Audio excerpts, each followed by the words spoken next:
سلام به همراهان عزیزم. در این ویدیو قرار است 6 تا از خطرناکترین عوارض کمبود منیزیم در بدن رو به شما معرفی کنم.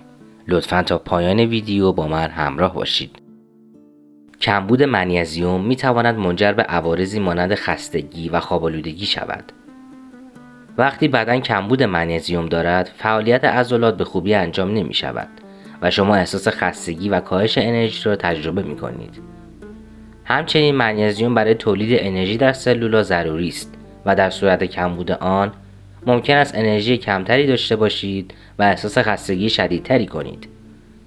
برای جلوگیری از کمبود منیزیم و کاهش احساس خستگی می توانید مواد غذایی حاوی منیزیم را به رژیم غذایی خود اضافه کنید که عبارتند از بادمجان، بادام، اسفناج، بلغور گندم و بروکلی. اگر مشکل کمبود منیزیم شما مستمر است و با انتخاب رژیم غذایی مناسب بهبود نمی‌یابد، بهتر است با پزشک خود مشورت کنید تا مکمل‌های منیزیم مناسب را برای شما تجویز کنند. کمبود منیزیم در بدن می‌تواند به مشکلات قلبی منجر شود. منیزیم نقش مهمی در حفظ سلامت قلب و عروق دارد و در عملکرد صحیح آنها تاثیرگذار است. این ماده معدنی به عنوان کاتالیزور در فرآیندهای متابولیکی قلبی و عروقی عمل کرده و در تنظیم ضربان قلب، تنظیم فشار خون، انقباض و انبساط عضلات قلبی مکمل بسیار خوبی است. کمبود منیزیم می‌تواند عوارض جدی برای قلب داشته باشد.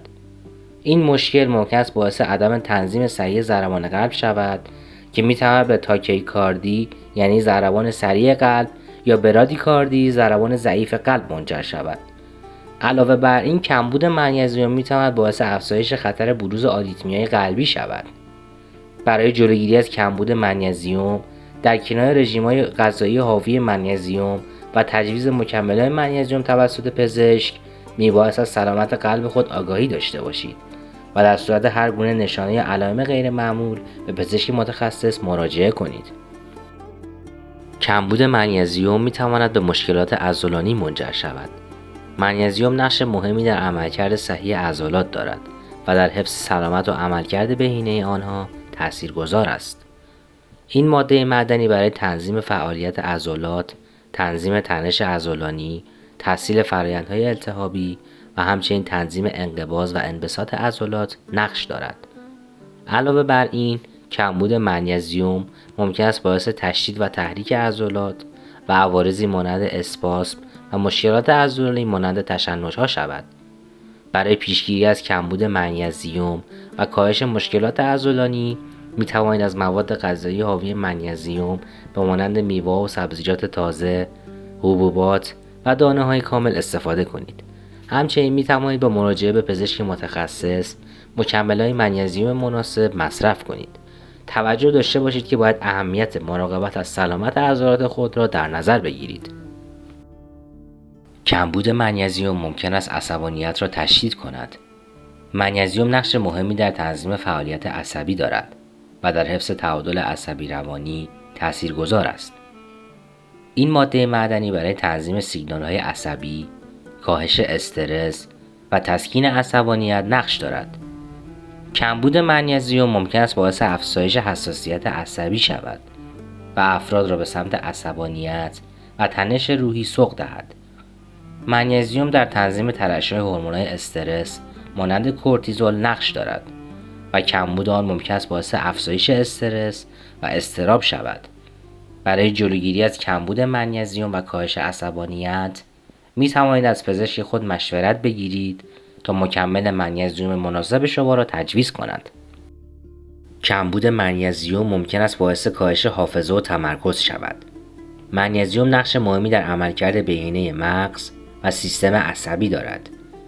این ماده معدنی در فعالیت نوروترانسمیترها، کاهش التهابات مغزی، تسهیل فرآیندهای یادگیری و ارتباطات سلولی مغز دخیل است.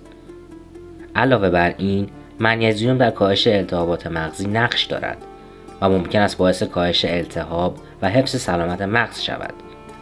التهابات مغزی می توانند عملکرد حافظه و تمرکز را تحت تاثیر قرار دهند و کمبود منیزیم ممکن است این التهابات را تشدید کند و باعث کاهش حافظه شود.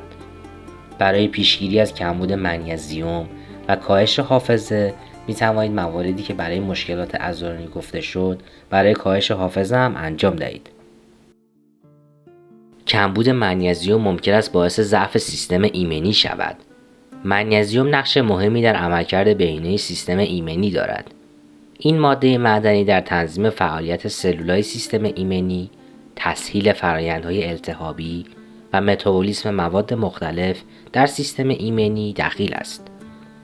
منیزیم در تنظیم فعالیت سلولای سیستم ایمنی مانند دندریتیک، لنفوسیدها و سلولای NK یا همان نچرال کلیر نقش دارد.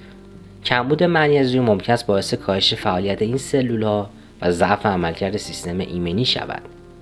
برای پیشگیری از کمبود منیزیم و ضعف سیستم ایمنی از پزشک متخصص خود مشاوره بگیرید تا شما را راهنمایی کند.